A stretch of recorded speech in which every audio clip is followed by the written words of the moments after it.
Once in the dim dead days beyond recall, there lived a blue-eyed gazook named Steve. We refer to the period preceding the uplift, when the candidate wearing the largest collar was the people's choice for alderman. A good citizen wishing to open a murder parlor needed a couple of black bottles, a barrel of sawdust and a pole at the city hall. When he opened up, he threw the key in the river and arranged to have the bodies taken out through the alley so as not to impede traffic in the main thoroughfares. 12 months every year marked the open season for every game from pitch and toss to manslaughter.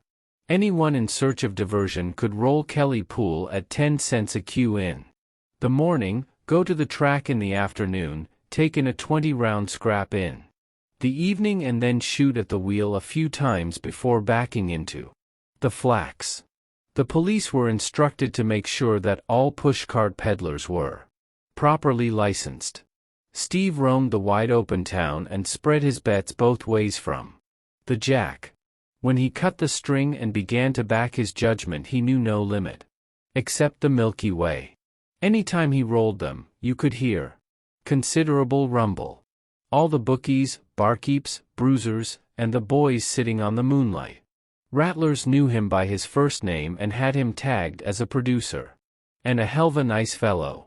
Steve heard vague rumors that certain stiffs who hurried home before midnight and wore white mufflers were trying to put the town on the fritz and can all the live ones, but he did not dream that a mug who went around in galoshes and drank root beer could put anything across. With the main swivel over at the hall.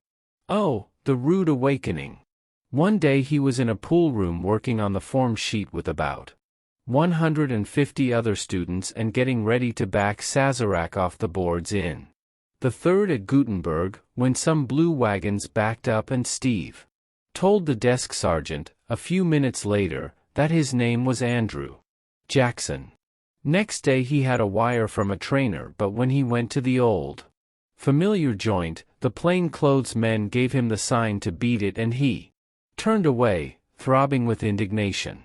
The downtown books were being raided, but the Angoras kept on galloping at the track, so he rode out on the train every day in order to preserve his rights as a freeborn American.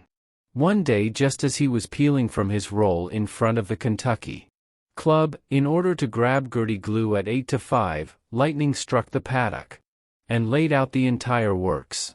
When the touts and the sheetwriters and the surethingers came to and began to ask questions, it was discovered that the Yap legislature had killed the racing game and ordered all the regulars to go to work. Steve went back to town in a dazed condition to hunt up the gang and find out what could be done to put out the fire. When he arrived at the hangout, there was a flag at half-mast. The roost had been nailed up for keeping open after 11 o'clock. A few evenings after that he sauntered up to a large frame building to look at a couple of boys who had promised to make 135 ringside. A cannon was planted at the main chute and the street was filled with department store employees disguised as soldiers. Nothing doing. The governor had called out the militia in order to prevent a blot being put upon the fair name of the Commonwealth. With the selling platers turned out to pasture, the brace box and the pinch wheel lying in the basement at Central Station, the pugs going back to the foundry and all the street lamps being taken in at midnight, no wonder Steve was hard pushed to find innocent amusement. He started to hang around a broker's office, but it was no fun to bet on a turn up when you couldn't watch the shuffle. Besides, the game was cold and was being fiercely denounced by the press. For a time he kept warm in a bowling alley. Drive a man into a corner and goad him to desperation and he will go so far as to bowl, provided that he lives in a German neighborhood. One evening he went down to see the Valhallas go against the Schwabens, but the place was dark. The authorities had interfered.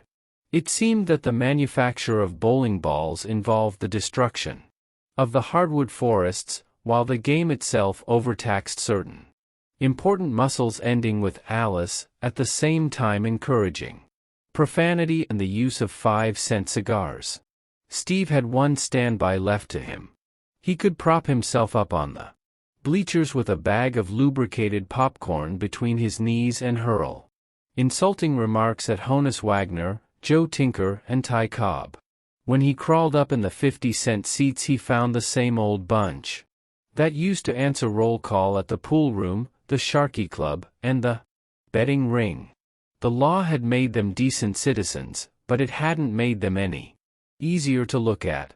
Steve longed for the ponies and the good old prelims between the trial horses, with blood dripping from the ropes, but when he picked up the pink sporting page in the morning, all he could find was that the Sacred Heart Academy has wrested the basketball trophy away from the West Division High School. Baseball is only near sport to one who has wanged the wise ikes that mark up the odds. Steve went to it because there was nothing else on the cards. One day he found every entrance to the park guarded by a blue burly, and the crowds being turned away. The health department had put in a knock on the game, on the ground that the ball, after being handled by various players and passed from one to the other, carried with it dangerous microbes. The officials insisted that, after every play, the ball should be treated with an antiseptic, or else that each player should have an individual ball and allow no one else to touch it. The Society for the Protection of the Young had put up a howl because the game diverted the attention of urchins from their work in the public schools intended to encourage mendacity among office boys.